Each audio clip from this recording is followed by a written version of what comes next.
Hello everybody, welcome to today's video. Today I'm going to take you along to a farm in Anacortes with my friends the Toths to talk to you and show you a little bit about what sheep farming is like. I used to sheep farm when I was an FFA.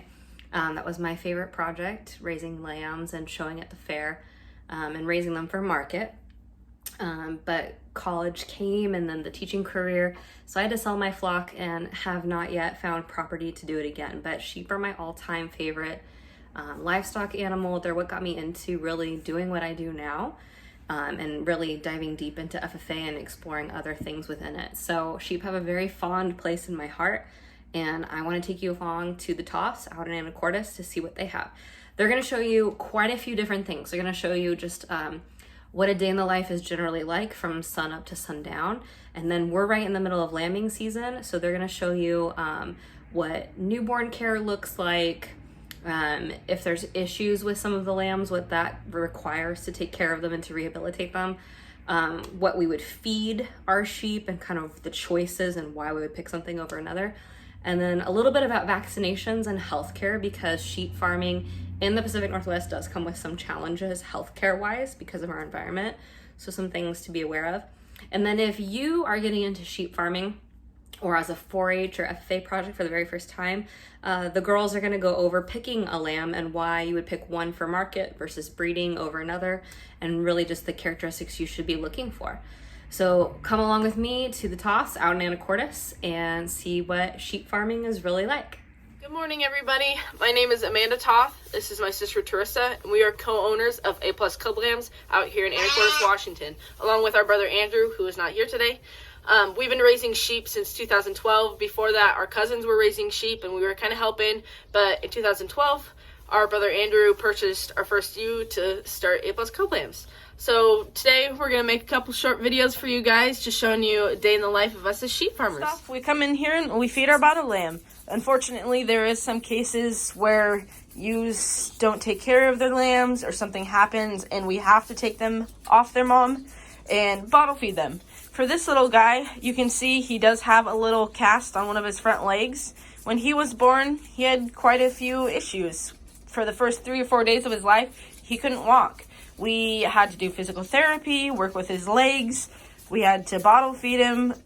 Thankfully, we didn't have to tube feed him at all, but we bottle fed him. He had a good suckle going. One of his front legs the joint was deformed. We had to cast it. His neck was crooked. He just had a lot going against him. So we actually used this lamb packer made by Monk's Manufacturing here in Anacortes, Washington. We used that and sat him up, worked with his legs, did everything, and now he is, how old? 5 weeks. 5 weeks old, and he's up, he's walking, he runs around, he drinks a lot, he's doing amazing now. He's starting to nibble on grain and hay, as you see there, that we have for him. He gets supervised visits with the big kids over here every night. There's just a lot that goes into raising bottle lambs. Buying the milk replacer, making sure they can get on feed at a certain point, just making sure that they have a good quality life. He's doing great so far. Like I said, you saw the bandage on his leg. When we had the other leg splinted, we had him not putting weight on that one leg, and the other leg started bowing out really bad. So we wrapped it up and are keeping it on for a week or two, see if it helps, and if it does, then that's amazing. If not, then we're just going to have to keep pushing him along and hope that he gets better. All right, next up is talking about feeding grain. We have our special little guest here, Tiny Tim. He was one of the triplets that were born, when were they born? They were born the 17th of February. Yeah, 17th of February. But he's good. He's not so tiny anymore. Anyways, feed. We feed a couple different kinds of feed depending on age, if they're pregnant, if they're just like yearling ewes, market lambs, what have you. For creep feed for our babies, we often will feed Showmaker Lamb Slam, and we get it either from the Wilco and Puyallup, which carries a lot of that feed, or we get it from a private buyer over on the other side of the mountains. For market lambs, the number of protein you want, or the percentage of protein, is a 17 to 18% protein. The show lamb feed makers feed that we do is a 17.5% protein, and the honor show lamb is an 18% protein. It's just making sure that you have a good quality feed for them and not just feeding them anything that you have. They have to have a certain amount of protein, a certain amount of fat. They have to have a certain amount of just fiber, everything, good protein, nutrition for the lambs to grow well. And then for our pregnant ewes or pre-lambing, we feed a mix of rolled barley corn and an all-stock feed. So prior lambing, what you want to do is you want to trim their feet and usually shear them, their whole body or just around their butts. And then you're going to change their feed, so you want to feed them alfalfa hay and a little bit of the grain, which is the rolled barley and the all-stock and the corn, usually 45 days prior to lambing. And then 30 days out, you want to increase their hay and grain, about a half a scoop of grain to a half a flake of alfalfa. And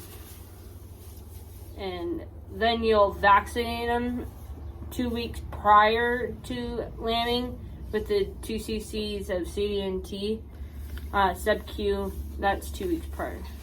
Okay guys, next we're going to talk about what to do once the lambs are born and weeks after lambing.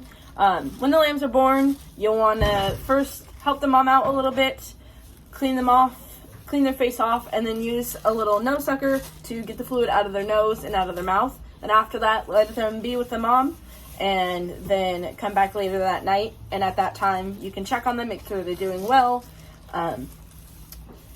Then dip their navels with an iodine dip. Spray or dip them, either way works. It just helps keep bacteria out and decreases the chance of infection. At 4 to 5 days old, you'll give them a CDNT and BOC shot, and later on I will talk more about the importance of CDNT, BOC, and the scrapie disease. Also at 6 to 7 days old, you'll band tails, and then 7 days or so after, you'll worm the lambs, or worm the ewe, and it needs to be ivermectin or something you haven't used lately. 21 days after the first vaccine, you'll give the lambs their second shot of CDNT. We like to worm every month. We usually use Valvazin to all of our opens and young lambs. This is our wormer that we use. We just set the little how much we want to give, and then we just squirt it into their mouth. We use ivermectin injectable for our pregnant ewes about a month prior to them lambing. Guys, now I'm going to talk about vaccinations for the sheep. I have a question for you. I will give you guys just a couple seconds to think about an answer and see if you get it right. What mineral is essential for sheep and goats, but we are deficient in Washington, so it needs a vaccine? Anybody? That's right, it's BOC. It's also known as selenium supplement for our lambs. It's good to give them a baseline of one booster vaccine every year, along with the CDNT. For our baby lambs, they'll get 2 cc's of CDNT and 1 cc of BOC at 6 to 7 days, and then at 24 plus days, they'll get another 2 cc's of CDNT. And then after that, once they get older, they'll just get it every year, or when they're lambing, if that's what they're for. And then for CDNT, it's Clostridium perfringens type C and D. The C, D is Clostridium. The T is for tetanus. Enterotoxemia or overeating disease is a major cause of death in kids and lambs from shortly after birth through the entire feeding period. It is caused by a bacterium called Clostridium perfringens. It is characterized by acute indigestion, convulsions, and other nervous system signs such as colic and sudden death. It commonly affects single kids and lambs, nursing dams that are heavy milkers, and feeder animals that are on high energy diets. With proper feeding, management, immunization, the disease can be controlled. Tetanus is a common fatal disease in sheep and goats and many other animals. Common symptoms are muscle stiffness and spasms, bloat, panic, uncoordinated walking, and or the inability to eat or drink. It sometimes is referred to as lockjaw. Death is inevitable when it comes to tetanus. Usually about 3 or 4 days after symptoms appear is usually when it happens. It's an unfortunate thing, not super common in the area, but it does happen. Clostridial diseases are often fatal and strike ruminant livestock suddenly, often causing mysterious death without any clinical signs. The Clostridia bacteria are widespread in the environment. They're normally found in soil, manure. They also present in the digestive tract and tissue of healthy animals. For these reasons, vaccination is the best way to prevent the disease outbreak. It's just a good baseline thing to do. CDNT and BOC is a minimum, and then doing worming every month to keep your animals healthy and doing Next, well. we're going to talk about picking market versus breeding. Right here, we have 2 Dorset ewe lambs. One is obviously going to be used more for market. One's going to be used for breeding. Those 2 there are actually both twins. They're going to be kept for breeding and showing. The qualities you want to look for with breeding, it really depends also on if you're showing a purebred lamb, if they have the correct characteristics for that breed. Like for Dorsets, they're completely white with the pink tinged skin, no black spots, no orange or red speckles. They also often will have the poof on their head here, the little afro like we would call it. It just gives them that feminine, pretty look. Other qualities that you want to look for in breeding is soundness when they're walking, how much bone they have, width, levelness off the hip, which you can see, like her, she has a pretty nice level hip, like we would call a tabletop hip. Not too much of a slope to it. And then you want to look at width across the top, width in its hind end, amount of muscling, those kind of things, the traits that you'd want to get passed on in later generations and offsprings. For market, a lot of similar qualities that you want to look for. You want to look for bone, width, muscling, length of loin, amount of fat that they have, those kind of things. Like for this girl, you can see she's got a pretty good amount of length. For her hip, she slopes a little bit more than the other one, but not too bad. She's got a good bone. She's got a good amount of muscling. You can see she's pretty wide across her top. And if you're feeling the length of loin, you'll want to take your pointer finger and feel for the last rib, and then take your thumb and feel back for the point of the hip. And that'll be about how length of loin is, which she's pretty good. And then for feeling length of loin, take your hand, go like this. You'll take both hands and you'll feel just across, and you can go like this as well, and it feels for length. And you can also feel fat along the back when you do that and feel the amount of muscling, which she's very good. She's got a good amount of muscling, not too much fat. And then for feeling fat, you can feel down here in the armpit is the best area, the truest spot to feel for the amount of fat.